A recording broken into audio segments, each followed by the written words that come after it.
The elevator doors slid open with a soft chime, and Sarah Chen stepped into the pristine marble lobby of Morrison & Associates. Her heels clicked against the polished floor as she hurried toward the reception desk, juggling her coffee cup, briefcase, and a stack of papers that threatened to scatter at any moment. She was already 15 minutes late for her first day as the new marketing coordinator. The subway had been delayed, and her usual morning routine had been thrown into chaos. Sarah prided herself on punctuality, and starting her dream job with tardiness felt like a terrible omen. As she approached the elevators, disaster struck. Her coffee cup slipped from her grip, sending hot liquid cascading across the floor and splashing onto her cream-colored blouse. The papers scattered like autumn leaves, floating down to mingle with the spreading puddle. "Oh no, no, no," Sarah whispered, dropping to her knees to gather the soggy documents. Her cheeks burned with embarrassment as she noticed several well-dressed professionals stepping carefully around her mess. "Here, let me help you." A warm voice spoke from above. Sarah looked up to see a tall man in a navy suit kneeling beside her, already gathering the scattered papers. His dark hair was slightly tousled, and his tie was loosened just enough to make him look approachable.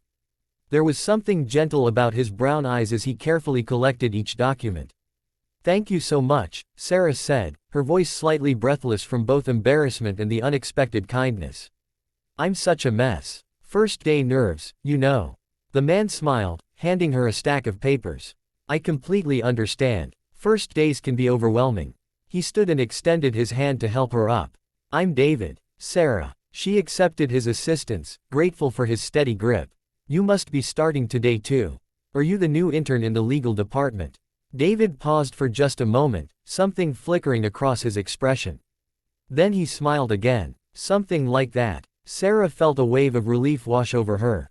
Having someone else who understood the first day jitters made everything seem less daunting. "I'm going to the 15th floor.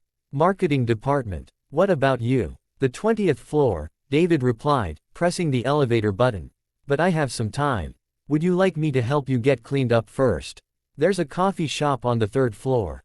Sarah looked down at her stained blouse and then at David's kind face. "That would be amazing. I can't meet my new boss looking like this." The elevator ride to the 3rd floor was filled with comfortable conversation. David asked thoughtful questions about her background and listened intently as Sarah shared her excitement about joining Morrison & Associates. She had graduated from business school just 6 months ago and had been thrilled when they offered her this position. "What about you?" Sarah asked as they walked toward the coffee shop. "What made you choose Morrison & Associates?" David's smile turned slightly mysterious. "It's a family tradition, you could say." At the coffee shop, David insisted on buying her a replacement coffee while Sarah used the restroom to clean her blouse as best she could. When she emerged, she found him waiting with not just coffee, but also a small package. "The gift shop had these," he said, holding up a packet of stain remover wipes. "Thought they might help." Sarah felt a warmth spread through her chest that had nothing to do with the coffee. "You're incredibly thoughtful. The other interns are lucky to have someone like you joining their group." David's expression shifted slightly, and for a moment, Sarah thought he might say something. Instead, he simply smiled and said, "We should probably get you to the 15th floor. Don't want you to be any later than necessary." Back in the elevator, Sarah found herself stealing glances at David. There was something about him that seemed different from the other recent graduates she had met. He carried himself with a quiet confidence that seemed unusual for someone just starting their career. But perhaps he was one of those people who had worked before going back to school, like she had. "Thank you," she said as the elevator slowed at the 15th floor. "Really? You saved my entire morning." "It was my pleasure," David replied. "I hope your first day goes well, Sarah." "Yours too. Maybe we can grab lunch later." "I'd love to hear how your first morning goes." "I'd like that," David said, though something in his voice sounded almost wistful. The elevator doors opened, and Sarah stepped out, turning back to wave as they closed. David raised his hand in return, and she caught a glimpse of his expression just before the doors shut. He looked almost sad. Sarah's morning flew by in a whirlwind of introductions, paperwork, and orientation sessions.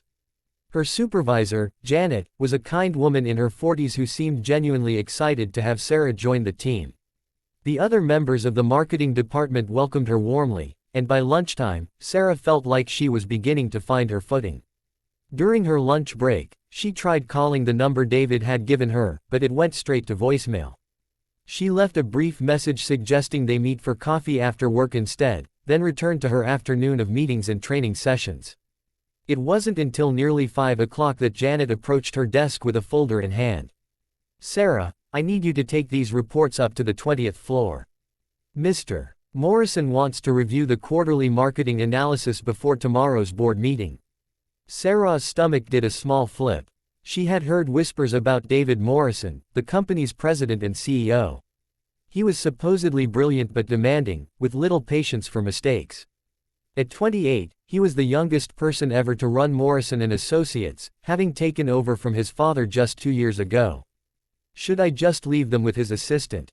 Sarah asked, hoping she wouldn't have to face the intimidating CEO on her very first day. "Actually, he asked to meet you personally.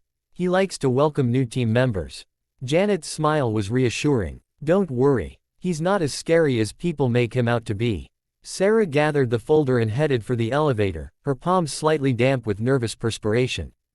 The 20th floor was executive territory, with plush carpeting and expensive artwork lining the walls. She approached the reception desk where an elegant woman in her 50s sat typing. "You must be Sarah," the woman said with a warm smile. "I'm Margaret, Mr. Morrison's assistant. He's expecting you. Go right in." Sarah knocked softly on the heavy wooden door, then turned the handle when she heard a familiar voice call, "Come in." She stepped into the spacious office, taking in the floor-to-ceiling windows that offered a stunning view of the city skyline. Behind the massive mahogany desk sat a man in a navy suit, his dark hair slightly tousled, his tie loosened just enough to make him look approachable. David looked up from his computer screen, and their eyes met across the room. Sarah felt the folder slip from her suddenly nerveless fingers, papers scattering across the expensive carpet for the second time that day. But this time, she barely noticed them. "You're not the new intern," she whispered. David stood slowly, moving around the desk toward her. His expression was gentle, apologetic. "No, I'm not. You're David Morrison, the president." Sarah's voice was barely audible. "And I asked you to grab coffee. I treated you like a normal person," David finished softly. It was refreshing. Sarah's cheeks burned with mortification. "I'm so sorry. I can't believe Why didn't you tell me?" David knelt down and began gathering the scattered papers, just as he had that morning. "At first, I was curious to see how long it would take you to figure it out. But then," he paused, looking up at her. "Then I realized how nice it was to have someone talk to me without knowing who I was. To have someone see me as just David, not as the boss or the Morrison heir." Sarah sank into one of the leather chairs facing his desk, her legs suddenly unsteady. "I feel like such an idiot." "Please don't." David set the papers on his desk and pulled his chair around to sit facing her, eliminating the barrier of the desk between them.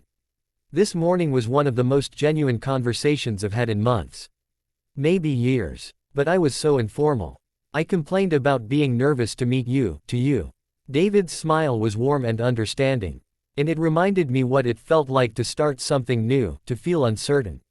I've been in this position for 2 years, and sometimes I forget that not everyone feels comfortable around me." Sarah studied his face, seeing not the intimidating CEO she had imagined, but the kind man who had helped her clean up her mess without a second thought. "So when I asked about lunch, I wanted to say yes more than you know," David admitted. "But I knew that once you found out who I was, everything would change." The office fell quiet except for the distant hum of traffic 20 floors below. Sarah felt her initial embarrassment giving way to something else, something warmer and more complex. "It doesn't have to change everything," she said quietly. David's eyes met hers, hope flickering in their depths. "What do you mean?" "I mean, you're still the person who helped me pick up my papers this morning. You're still the person who bought me stain remover wipes and made sure I wasn't late for my first day." Sarah took a deep breath. "You're still David." A smile spread slowly across David's face, the first truly relaxed expression she had seen from him since walking into his office. "And you're still Sarah, the woman who trusted a stranger to help her, who wasn't afraid to show her vulnerability." "So," Sarah said, feeling a flutter of courage in her chest, "about that coffee." David laughed, the sound filling the elegant office with warmth. I know a place. Third floor. The owner is very understanding about stained clothing. As they stood to leave, Sarah realized that sometimes the best discoveries happen when you least expect them. She had come to Morrison and Associates looking for a job, but she had found something much more valuable. She had found someone who saw her not as just another employee, but as herself. And in return, she had seen past the title in the corner office to find the man underneath.